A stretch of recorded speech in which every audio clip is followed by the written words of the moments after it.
Well, it's a happy Father's Day to all that celebrate, to all that have a great or not great dad in their life. Someone, if you have a dad, make sure you call him, say hey.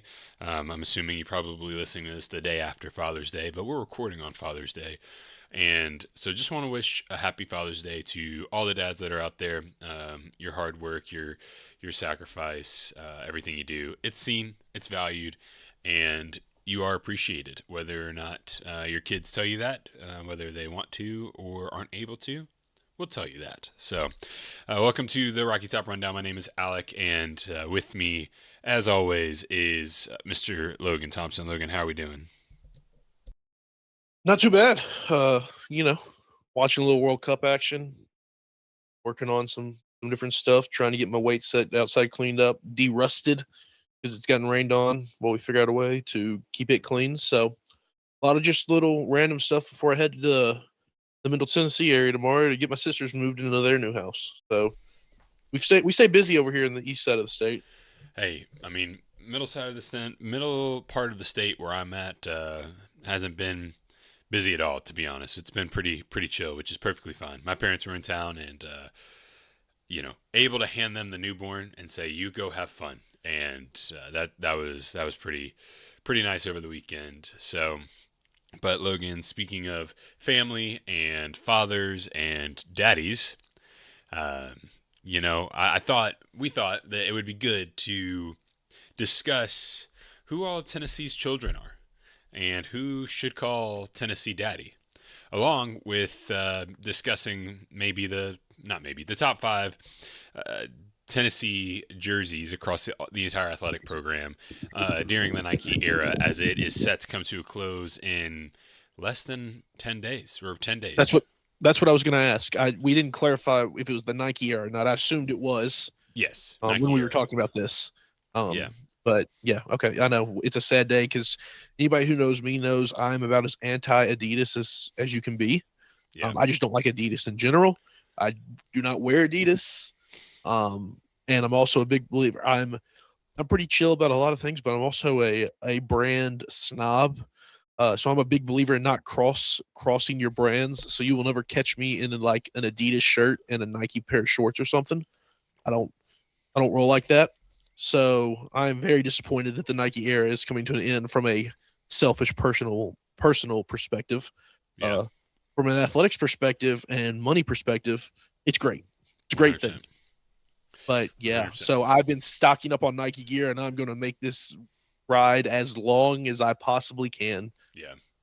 Because I really don't like much else either. Like volunteer traditions, and I know you got some connections there, is probably the second best thing, but I mean, I don't I necessarily love all that stuff. it's a 1-2 for me. If you're like, here's Nike stuff, here's volunteer traditions.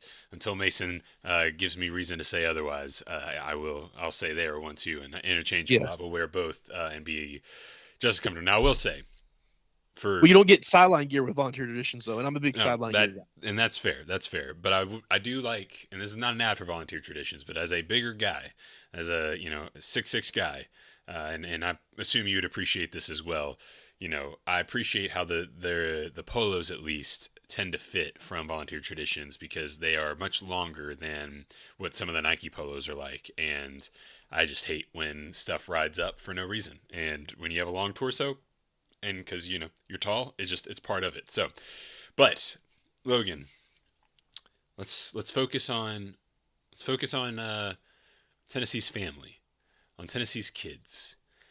Because Tennessee has plenty of children out there that call Tennessee daddy.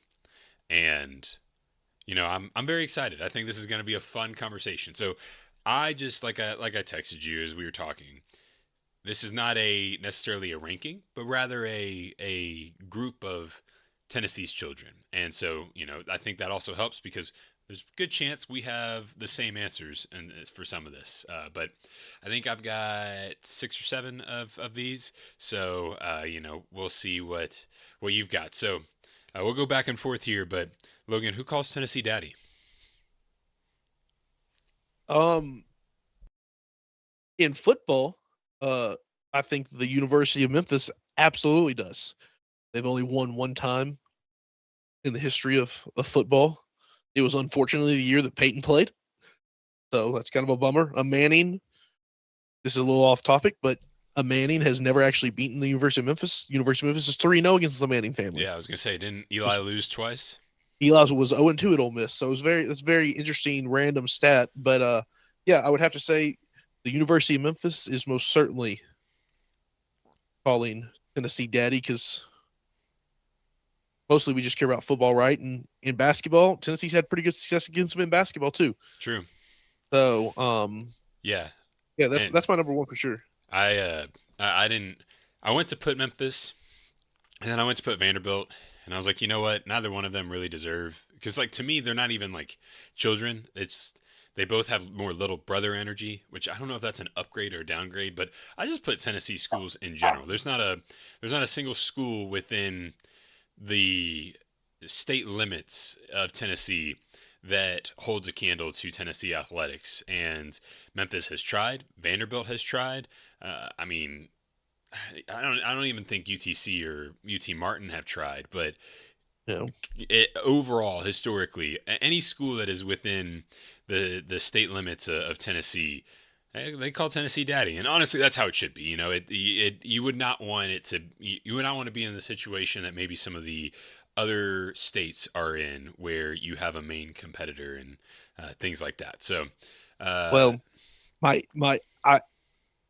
I would have said Vanderbilt, but I only had two. Number one, I don't respect Vanderbilt enough to put them in that conversation, fair anyways. enough. Number two, in the last 7 matchups in prominent sports, Vanderbilt's won 6 of them in the Right. calendar in the past 12 months. So I just We're couldn't talking do it. I had to have a historically. little awareness. I had to have a We're, little awareness. no, 1 year doesn't wash away 100 years of history. Yeah, fair So enough. let's be honest here. Fair Now I will enough. say Vanderbilt has snuck up and bitten Tennessee much more often than Memphis did. You know, in basketball and football. Baseball, I would say Vanderbilt has been the better program historically than Tennessee. Let's be honest about that. Over the last 4 years, you could argue that Tennessee It has has been not. better. Well, no, yeah, I'm gonna say it has not been the last 4 years, Right. but So, yeah, all right, next. Keep going because you it's took. I it's said one of my answers, so I it's got to piggybacked be on. it's got to be the University of Kentucky. Oh It man, absolutely has to be. one hundred It has to percent, be, right? one hundred It percent. has to be, right? Like you're talking about, and you can look at the record, and Tennessee absolutely has a losing record to Kentucky in basketball, 1,000%. Alec, what team has beaten Kentucky more than any other team in the history of college basketball? Tennessee. Tennessee. Tennessee has beaten Kentucky more than anybody else has in the history of college basketball. And for as much as I hate Kentucky, you can argue that they are the greatest program in the history of basketball. If they're not the greatest, and that's arguable, that's not definitive. But if Yeah, they're not the greatest, they're most certainly what? top two. Top three? Like they're definitely top three, right? It's not top five. Like they got to No, be 1, 2, or 3, right? they're above Kansas. I would say the They're Carolina above Kansas, schools would be the only ones that I would confidently say are above Kentucky. Kentucky. I think that's fair. So at worst, they're number 3. Right. They're probably top 2. And I wouldn't say you're a moron if you say they're number 1. Right. That being said, I hate them. We have beaten them more than anybody. And by golly, if we are not what Kentucky, if we are not to Kentucky what Florida is to us in football, I don't know what a more Right. easy example would be. Yeah. I mean, it doesn't matter. I literally saw a clip the other day of Jarrett Gantano throw in a Hail Mary to Marquez Callaway a few years back. And you look at it, Kentucky comes in like I think 1 loss that year, and they're ranked in the top 12, and Tennessee's unranked, and I think Tennessee's like 4-5 at this point. And by golly, if Tennessee didn't dominate that, it doesn't matter what they do. Right. Tennessee just beats Kentucky in football. Yeah. Which is funny It's because just the way it is. Kentucky can consistently beat Florida in football. You know, it's Yeah, just but Mark yeah. Stoops refused all those years to like he was going to play man against Tennessee, and Right. Josh Heupel said that's fine with me. Yeah. So it didn't matter. I mean, what are we got? It's been if they win this year, it'll be 7 straight years. The last time they lost to Kentucky was 2020. Right. Yeah. It was Jeremy Pruitt COVID year. Yep. So or 6 straight years after if they win this year. So, Yeah. 6 straight years. That would mean like I mean, I think they've only lost to Kentucky like 4 times in the last 40 or something like that. Like some Yeah. astronomical number. So University of Kentucky absolutely calls Tennessee dad. 100%. And both basketball, football. I wanted to throw Calipari. I thought about throwing Calipari on there, but that it's not as fun now that he's at Arkansas. But I mean, for Rick Barnes, made Calipari look foolish for the last 7 years, Yeah. and or well, I guess the last 6 7 years of Calipari being at Kentucky. And then football, it didn't, like you said, and so and Well, just to give the shout out to those guys, because we don't know them, and if this somehow makes it to the KSR guys, Tennessee lives rent free in their head, oh like no, nothing makes me happier than when Tennessee wins and I get to see what Nick Roush does. or Matt. Was Nick Roush the one that freaked out after Yes, the? the Okay, Baldy. I thought it was Matt Jones that freaked out. Uh, you Matt know, Jones always freaks out. But yeah, yeah, no, that is awesome. And listen, Mark Pope has won the last four in the regular season against Tennessee. yeah, but he hadn't You done know, anything there's in the no, tournament. but no, well, that's what I'm saying. In like the last five tournament matchups, whether it's SEC tournament or NCAA tournament, Tennessee's like 4-1 against Kentucky Right, in conference or NCAA tournaments. So they're winning the important ones. correct, and even then, like. We don't have to discuss the last four regular season games, because all four of those were frustrating for, I think, the same reasons. So I don't know what Pope does, even though they all want him fired. So Pope doesn't know uh, what Pope does. well, that might be fair. Okay, you've taken two of my answers, so I'm gonna go a different direction that I don't know that you're gonna maybe agree with, but I want to say, just because, one, I think it's true. Two, it's gonna make them mad. Arkansas baseball. Arkansas baseball. It's not true at all. It's not true at all. No, come on, don't do that. No, That's listen. not true at all. Where's Arkansas baseball's national championships? But you can't beat them. You never beat them. Doesn't matter. We have more Yes, national it championships than It they doesn't. do. Yes, it matters. Fine. I won't say that. I don't know that I have many more schools on here. Oh wait, yes I do. My first one, Alabama basketball. The best that That's a good program one. has ever been, and they cannot beat Tennessee. The best your team has ever been. You come on the road and have Tennessee beat. To leave the worst three-point shooter, quote unquote worst three-point shooter. I think he was probably a top Better than four yeah. three-point shooter on the team. He just didn't shoot. But you leave Jemai Meshack wide open, 25, 30 feet from the basket, 5 feet from the three-point line, to throw up a heave and still figure out a way to lose. So Alabama basketball, as long as Rick Barnes is here, calls Tennessee daddy. I think I can think of one win that they've had over the last 4 or 5 years, and it The was last game. We lost to him here this year in Knoxville. yeah, it took them beting Nate. Sorry, so two, Yeah, because Nate said out most of the game. Nate got hurt this year, and then there was the one. What was that? 2022 when they lost at Alabama. But I don't know that they. I'd have to look it up. But still, I don't know. Alabama They've got a good basketball. record against Nate Oates. Yeah, they got a good do. record against. So Alabama basketball.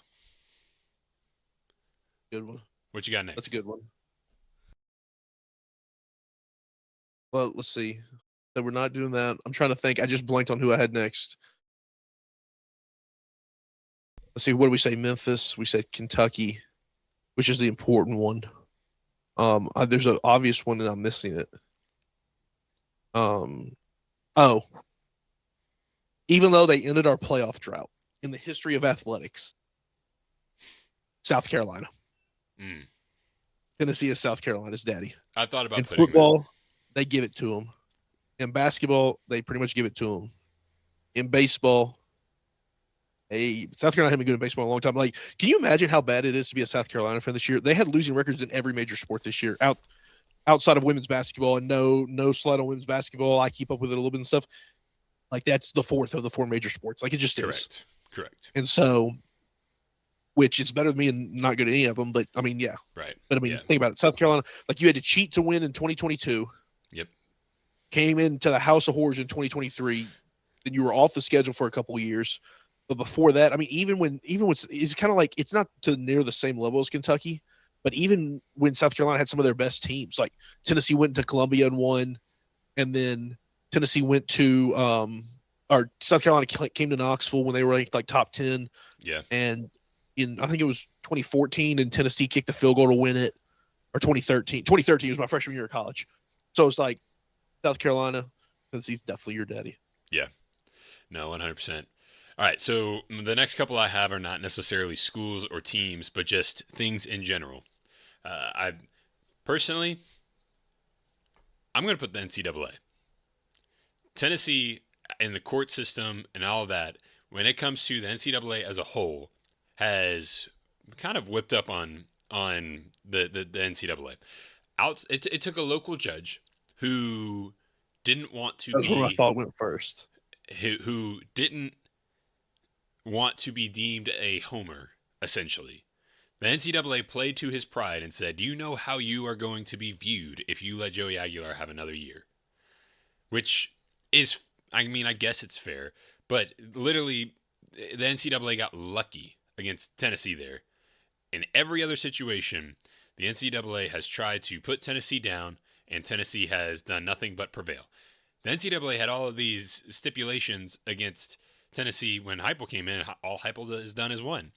And then also, Tennessee has manipulated the NCAA to get what they needed. How many times has Fulmer used the snitching tools to get people fired either in the SEC or at Tennessee to get exactly what he needed? So I'm putting the NCAA down, and I think that's, and I think it's fair. I don't know if you agree or not, but trying to go a little outside the box there with the NCAA.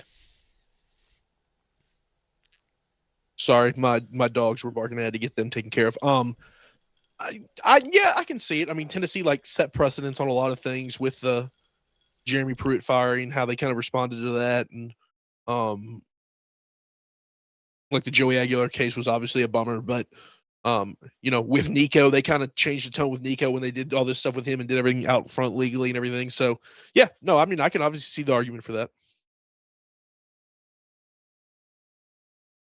Well, what's your next one? You have any more? My next one is is less Tennessee, but it's Tennessee adjacent. Vol Twitter is most Uh, certainly yeah. Dan Wolken's daddy. Oh man, that's a good one. I would say Vol Twitter. Listen, I don't see many interactions where Vol Twitter loses. I about to say that's true, but to get specific, Dan Wolken and Pat Forty get absolutely destroyed still by Tennessee fans. They'll tweet something, and Tennessee fans are still on them. And this is from Shiano Sunday back when what? What was that? Was that before the Pruitt thing? So back in like Right. 2017, 2018? Yeah. Like, yeah, they have never lived that down because Was Shiano with Pruitt or with? it was before Pruitt. I thought Shiano was They the hired hire Pruitt. for Butch. Shiano was No. after Butch. Do I have my Yes. timeline wrong? Yes. Okay. John was after Bush. Gotcha. After Bush. After Butch. So yeah. Definitely like they still live that down. Of course, Dan Wolken was so dishonest and a jerk in that whole thing anyways, because his text message got released and he was just, trying to help at the time. Shoot, what was that? What was the AD's name? John Curry. Like just, spewing stuff for John Curry to try to help with the PR of everything. And so people still let them have it. And the whole Conzo Martin thing, which is a little bit before your time in fandom, but the basketball coach before Donnie Tyndall, who was before Rick Barnes. He talked trash about Tennessee and it all worked out. And so, yeah, Vol Twitter is definitely the daddy to Pat Forty and Dan Wolken for sure. Yeah, I definitely would say Vol Twitter is just. I don't know that there's another fan base that is as good as Vol Twitter. It's hilarious to me when one account gets offended or not even offended. Someone takes a shot at one account and they interact at all. Just how everyone gathers all at once. Like even like watching with DGG, the Ohio State Twitter tries to come at Tennessee Twitter and just gets obliterated left and right. So it's definitely interesting to watch. I also this is not no I don't think my other two are fair to put on here because we're talking about absolute domination, and I don't know that the outsider would agree with these, But you know what? No, I'll say it. I think as far as conversations go, and I know this is probably only within the Tennessee bubble, but Neyland Stadium and the conversation around Saturday environments, one Tennessee gets disrespected on a regular basis, but I mean there is, and I haven't been to a lot. I'll preface it with that, but there when I see people talk that have been to multiple SEC and other big time Power Four venues and how they all say that Neyland Stadium's up there, I think Neyland Stadium is the greatest of all stadiums in the country. I would only hear a legitimate argument for Death Valley, LSU Death Valley, not Clemson Death Valley. But as far Not as as good. right, I've been there. I just there is not a environment that tops Neyland Stadium at its peak, and I mean at when you're talking at its peak, there is not another stadium that is as good. I mean, you could talk about the Big House having more. I'm excited to go to Kyle Field and see what that's like, but like the fact that it is just a wall of noise and how things don't come out, and when you pump in music like or pump in sound like Tennessee does, you know, but I LOL at Alabama. there is not another stadium that I believe can shake the way that Neyland Stadium can when it's at it. I mean, think about 22 Alabama, 24 Florida and Alabama.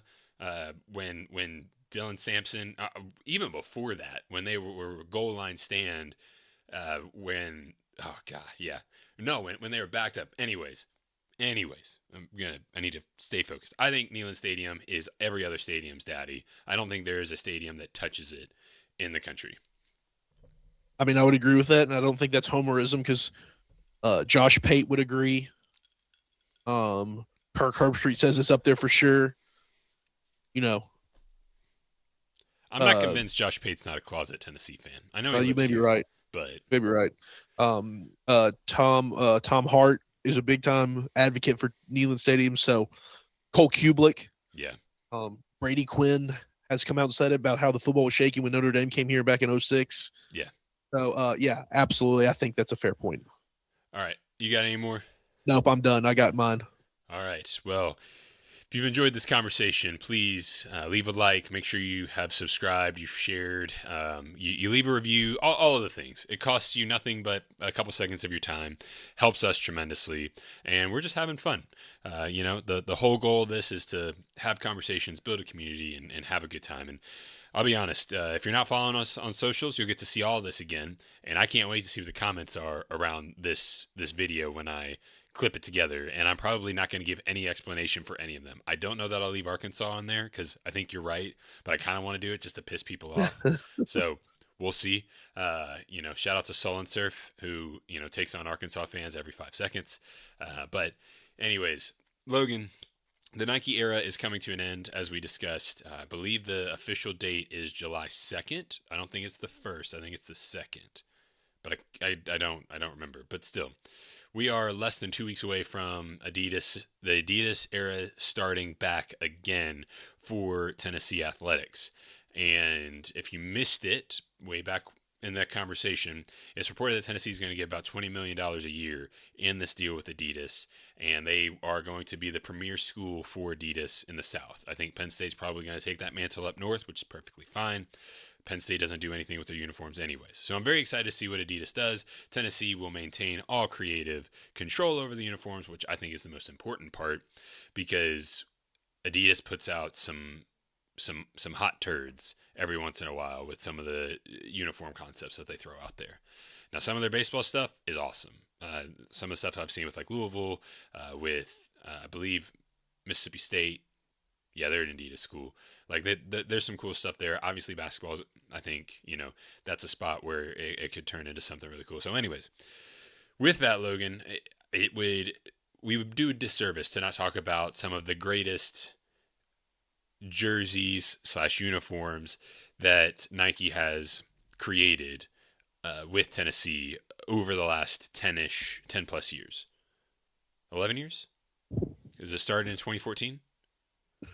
I think that's correct, yes. Or maybe it started in 2015. I think 2015 was the first year of Nike. Okay, 2015. So, anyways, we've got 10 11, I don't know how to do math, years to pick from jerseys that have been released. There's been a plethora of them. There's been slight variations here or there. Even with like the football, there's been two different versions of the orange and white uniforms and things like that. And so, Logan, I have five. I have some honorable mentions. So where do you want to start? Go ahead and give off your honorable mentions. Okay. So, all right, I'm gonna make sure I help myself out. All right, top five Nike uniforms. No, I'm gonna start over. Live podcasting here, but I'm trying to help myself out for the TikTok and reel later. All right, Logan, what are the top five uniforms that Nike and Tennessee created during the Nike era? For my honorable mention, first, I have two more. They are accessories because I don't think for one of them the whole thing doesn't count. And then the other was truly just accessories. But first, the Summit Blue accents in football. I really liked those, and I thought that was a great touch. I kind of hope they keep doing it. I don't recall them. Did they do it at homecoming last year against New Mexico State? Yeah, I think so. I can't remember for sure, but I think so. Okay. Yeah, I think that's a great touch that they should continue to do. I don't know that I'm on the side of they need to bring a Summit Blue accent into an actual jersey anytime soon for football, but I like the accents as accessories and things of that nature.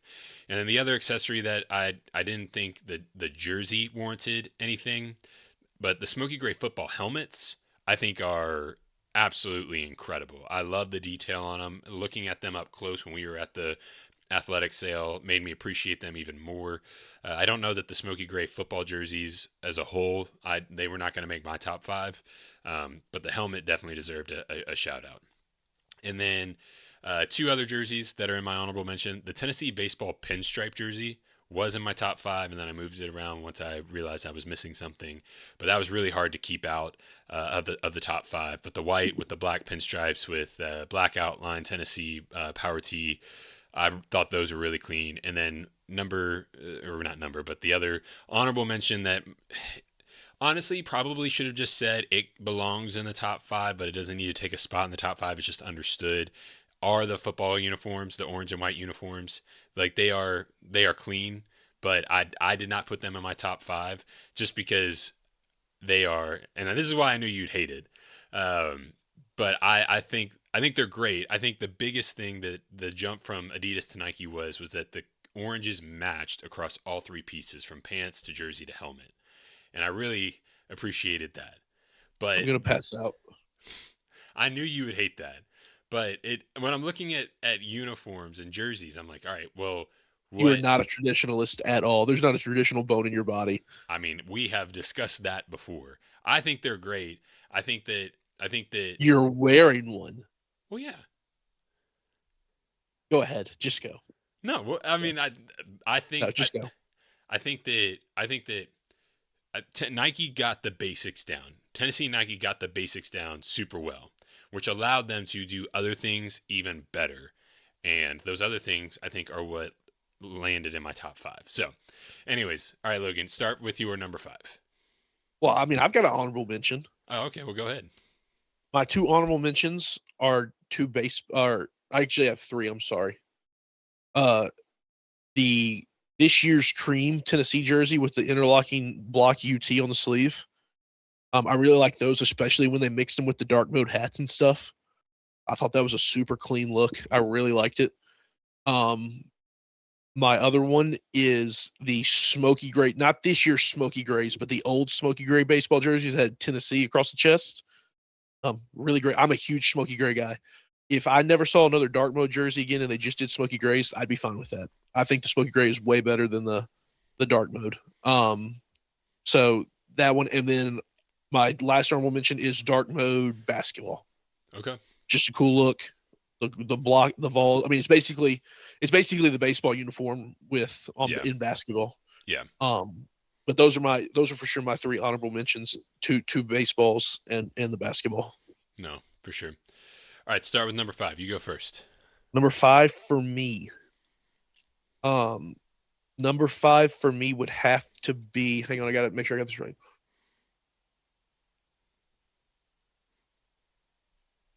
Um, I'm missing one. Okay, number five for me is the Vols dark mode baseball jerseys. Okay. Mostly, they're very plain, Simple, but that's what you want a natty in. So there's some sentimental stuff there, but I mean, I like him. The block VOLS looks cool. Yeah. The interlocking UT logos on the hat, super nice. There's no pants with it; they just wore white pants. But Yeah. definitely, that's my number five. My number five is the Tennessee throwback basketball jerseys that became the mainstays. The orange and white. They went from the Tennessee that went straight across the chest to the arch, both Tennessee on top, Volunteer underneath. I really like both the orange and the white one. They both are incredible. And I think they're much better picks than the original basketball jerseys, which those I weren't agree. bad, but I thought that was a cool alternate that became The your normal, main. So yes, yeah, that would have honestly be in my top five, but I subbed it out for something else, and it's their main one now, anyways. When it was less common, it right. definitely probably would. But I mean, that's a great jersey. That's phenomenal. It's really probably one of my. It would be really an honorable mention, for me. What's your number four? Number four for me is the dark mode football uniform, not the jersey, the uniform as a whole. I think you're not necessarily wrong with the dark mode stuff. They are pretty plain, but I think the black makes the orange pop so well, especially on TV. Like the black uniform looks incredible, but I think the big difference, which made the 2023 version of the dark mode jersey pop from the 2022 version, was the helmet being completely black with the orange popping there as well. I think that everything that comes with dark mode I think is cool. I think the experience, the atmosphere, all of that. And so I have dark mode football at number four. I have Dartmouth football at number four. Nice. Yeah, same thing. It's cool. I mean, I like it. I have a Dartmouth helmet in my man cave. You know, it's a cool look. Uh, that like you said, that atmosphere that with it that comes with it is really cool. The show last year kind of sucked. It was Yeah. way better 2 years ago. Last year was way 100%. too long, which really has nothing to do with the uniform. Right. But yeah, no, it's a cool deal. It's very clean. It is. There's a lot of simplicity to it, even though I really like the simple stuff.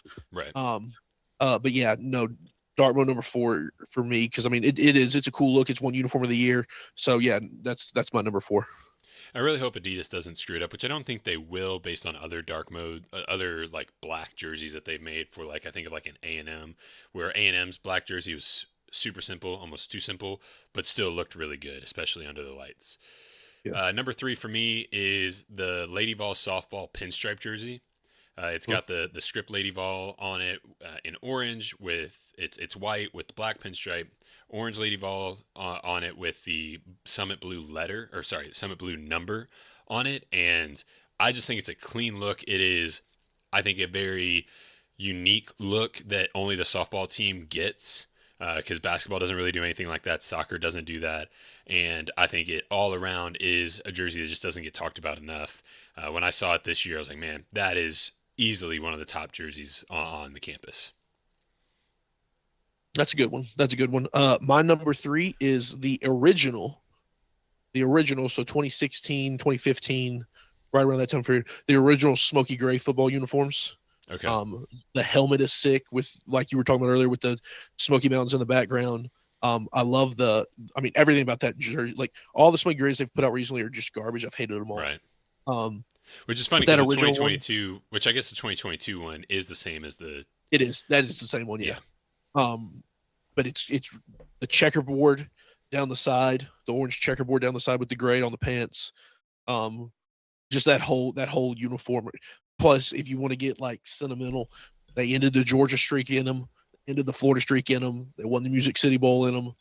Um, dominated LSU and Death yeah, Valley in them. yeah. So it's like that's just such a cool uniform. Like I don't know why they had to mess around with all that. Like, dude, it was it won uniform of the year too. Like it looks so good. Yeah. Like I don't know why they had to mess with it. That was the most infuriating part about like all these other ones. I mean, I've been very outspoken about them. Like, there's not one thing I like. I'm not a TriStar guy, anyways. Like Right. the last three Smoky Grays, there's not one thing I liked about them outside of the fact that before this year they had kept the helmet. Right. Um, Which even this year so they kept the helmet. It just did they? had, yeah, Okay, I it was the couldn't same remember. thing. It's all the last 3 years the helmets, the only difference was the stripe down the The middle. stripe in the middle. Okay, yeah, Hmm. yeah. So, yeah, Smoky.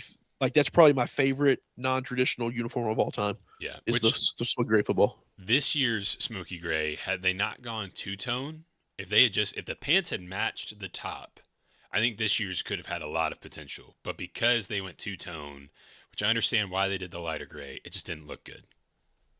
Yeah, not a fan. Not a fan. Yeah. My number two is the basketball cream ball script jerseys. Dang it. Okay. Well, we went. Um, That's my number two as well. that's my number two. That is such a great look. They almost always play well in them. Won some big games in them, but like I like the cream stuff. And dude, that just looks so freaking good, man. It It is does. just a nice uniform. It's simple, but not too simple. There's not a lot going on. It's just Yeah. I think they have the one loss in orange, it. yeah, the orange outline Yeah. in the like the shoulders and the collar and stuff. Like Yeah. that's just a great uniform. 100%. That's my number two. And then my number one is actually one you've already said, and it's number one for all of the same reasons. But the black baseball jersey is That's my what number I one. think. Yeah. And one, I think it's the best of all the baseball jerseys. Doing this, we need to stop and give whoever's designing the baseball jerseys some credit, because I was looking through them. I'm like, man, I could They've put never put out a bad one. no, They've really never put out a bad one. no, not at all. And even then, like their bad ones are still like fine in comparison to some of the other stuff that's been put out, especially for basketball. Basketball's had some leaks that were absolute duds, like the one smoky gray with the checkerboard up the side that Uh-huh. never came to fruition. But you won a national championship in it. I think it is the only jersey that any of the sports still use the interlocking T logo, which I think is a underrated logo that Tennessee's had. Um, I don't know. I know football doesn't use it. I know that basketball doesn't have it. Softball may have it, but No, softball uses Lady Vols logos. right. So it's and so the fact that the black helmet, wow, the black baseball jersey always has the interlocking T hat also adds to it. But then, when I think of Tennessee baseball, truthfully, I think of the black uniform because of the run that happened in Omaha in it. Hunter Ensley's two iconic plays are in the black uniform, running into the wall full speed, the dodge at home. Like those are right. The one I know him dodging to get home is in the black uniform. I'm pretty sure him running into the wall he's in a black uniform. I think so. And so, you're talking about the when I think of that 24 team, I think of them in the black uniform. And so I think it's clean, it's simple, it looks good, it pops. And honestly, outside what the other two versions of dark mode don't do that this one does really well is that they wear white pants with it. And I think that helps the black look even better. I don't know if that Yeah. makes sense at all, but I do. I think it looks better. So that's my number one. Logan, what's your number one? White helmets, orange top, white bottoms. What you see almost every Saturday in the fall. It doesn't get any better than that. That's what it's always been. That's the way it always should be. I mean, don't get me wrong. I like having the one gray game and the one black game. Like those are cool switch ups, especially nowadays. Yeah. But nothing gets better than the orange and white. Just it looks good. It's hard to mess it up. That's I actually true. like it better. I actually like the original Nike ones better. I love the checkerboard down the side that kind of fades just into the white. Yeah. I wish they had that still. You don't like the Um, two stripe down the pants as much? No, I don't like the two stripe as much as I do the. So I guess the 20. I think the I guess change was in 2016 orange and white. 2018. Yeah, it was something like that. But yeah, that's by far my favorite. It doesn't get any better than that. I can't wait for that first week in the fall when I walk out Yeah. and the stadium opens up and I see the orange and white down there. Like You know it'll be a it's good probably time. going to be And the smoky gray, right? it may be. That's okay though. Yeah. But we'll see. I don't know. They may Yeah. do that week 3. You're right. They might. They might. So I could see where they do smoky gray week 3 to debut the new Adidas orange and white with the first home game of the year. yeah, Yeah, it'll be interesting. I think that I think the orange and white, like I said, I think you look at where Adidas was at the end of Tennessee's time with them and how everything was mismatched across the three levels, and Nike came in and really matched everything well. And I will say, I almost put Tennessee's Stormtrooper look I was on going to say here. the Stormtroopers are a great look. The white on white with all white accessories is gorgeous for Tennessee, and I hope I dearly hope that Adidas brings back the black outline to the white uniforms like they had in the late '90s. I think that looks so good. I've thought the practice jerseys with Nike look better than the game jerseys because they have the black outline on them. And so I hope they bring the black outline for the white uniforms back. I don't know that it's necessary for the orange ones, and they've never done it before, so I No, don't know what it would look no, like. no, no. But for the white ones, I hope Adidas brings back the black outline on the letters, at least on the numbers. I don't know about names, but on the numbers for sure. So, any other jerseys you want to throw out as we wrap up this conversation? Um, like I said, the last three Smoky Grays, but booty terrible. Glad never went to see them again. Well, when we do the worst Um, uniforms that Nike has put out, we know what Logan will say. right. You are correct. I don't know. That'd be probably a three-way tie for first. I don't even know. Um, uh, no, I mean, like you said, those basketball jerseys, the home and aways that are now, like I love those. The Tennessee Volunteers on the top and bottom. Um, so another good one that's definitely not a top five and not necessarily even an honorable mention, but that's like a solid one. Like you're glad to see it is when they go orange breeches on the road and go Yeah, white tops, orange bottoms. Like that's a good look. yeah. So And even the um, all orange look at home, the top and bottom at yeah, home is good too. yeah. Maybe one day they'll go with the white bottoms, smoky gray shorts on the road, or smoky gray bottoms on the road or something. White tops, smoky gray bottoms, smoky gray helmet. Is that something you'd want to Well, see? I don't know. Okay. I'll tell you what I want to see. I want to see the orange helmets come back. I don't care that they lost. That's a great helmet. That is a great helmet. I'm dying for those to come back. There's bad juju all over those No, helmets. I hope they never don't come care. back. I want it back, and I want it back so No, quickly. no. Maybe just not with. You No, can't you no. can't say there's bad juju, but also be on the South Carolina cheated train. It's one or the other. You can't have both. Well, I guess that's fair. Which one is it? That's fair. That's fair. South Carolina definitely cheated. You'll never Yeah, convince so me there you go. otherwise. Go watch the documentary, and I think South Carolina is even mentioned in when they say other schools were also stealing signs and things like that. So go watch that documentary on Netflix about old boy that Connor helped. Stallions. Yeah, Connor Stallions. So, but yeah, Logan, good conversations. And like we said at the top, to all the dads out there, thanks for listening. Thanks for being part, but most of all, thanks for being a dad. You're needed and you are valued, and we appreciate you. And to everyone that calls Tennessee daddy, make sure you send Tennessee a Father's Day gift. And, we'll be back in the midweek to discuss more of what's going on. Maybe there's more things on DGG. If you missed it, everyone's freaking out because Ohio State offered his friend, who I saw and have not confirmed, but before his offer from Ohio State didn't even have a 247 profile. So that's wild. But, Ohio State's getting desperate, it seems. That or they are playing chess while Tennessee's playing checkers, one of the two. So we'll see what happens there. And, it'll be interesting to see if Ohio State really brings him in and then just cuts him. I mean, that would Yeah. be a wild move. But plenty of things going on as the summer continues. Tennessee baseball picked up another commit. And so we'll discuss all that at some point. And appreciate you listening. And we'll catch you next time. See ya.